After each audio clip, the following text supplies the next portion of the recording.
সুজলা সুফলা শস্যের শ্যামলা, যদিও শততীরের নদীর দেশ, তবে একটি তাজু ভাইয়ের বাংলাদেশ। বাংলাদেশেরই কুড়িগ্রাম জেলায় জন্মগ্রহণ করেছিলেন এই ছেলেটি। বাবা ভেবেছিল কৃষক হইব, কে জানতো নিউজ করে জিরাফির ভিডিও বানাই, গরুর ভিডিও বানাই, সোশ্যাল মিডিয়াতে ভাইরাল হইব। হ্যাঁ, আমি তার কথাই কইতেছি, আপনাদের সুপরিচিত ভাইরাল তাজু ভাই। আজকে এই তাজু ভাইয়ের পাশে দাঁড়াইছে আপনাদের সুপরিচিত খরসাদ বিল্লাল ভাই, আর তারই সাথে আছি ফ্রি খাওয়া মনে ভাই। আপনি যে ভাইয়ের পাশে দাঁড়াইলেন, তোমাদের একটা টিম আছে, যত ভাইরাল পারসন আছে সবাইকে যে পুরা ধরো আরো বেশি ভাইরাল করে দেবে। মানে অনেক দূর থেকে আইছো ভাই, তুমি রাতে মসজিদে থাকছো না? জি ভাই, মসজিদ রাখছি। আমাকে জানাইছে তুমি ওয়েট করতেছো। জি জি ভাই। না, আমি তোমার পেজটা বিক্রি করেছিলাম 2.5 মিলিয়ন হইলে 19,000 টাকা, মানে $160 পাইছো। ওইটা পাইছো কিনা ওটা পাইলে ভাই তোমার থেকে ঠিক আমি 19,000 টাকা রাইখা দিতাম।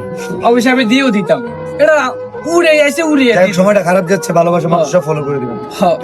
তুমি যেহেতু বিভিন্ন আপনি কত টাকা দিছিলেন যদি বলতেন? মানে এখানে জি বাইরে ভাই, আমি 1 টাকাও দিই নাই। ওরা আমি একটু অপেক্ষা করবো, আমার জন্য ধৈর্য থাকবে না, বাকি দিয়ে দেবো।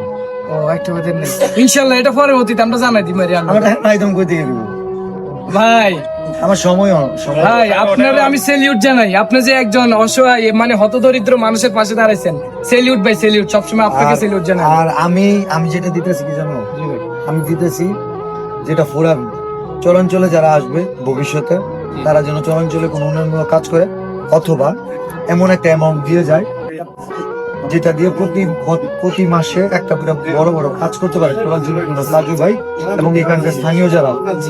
আমি যে বুদ্ধি পরামর্শ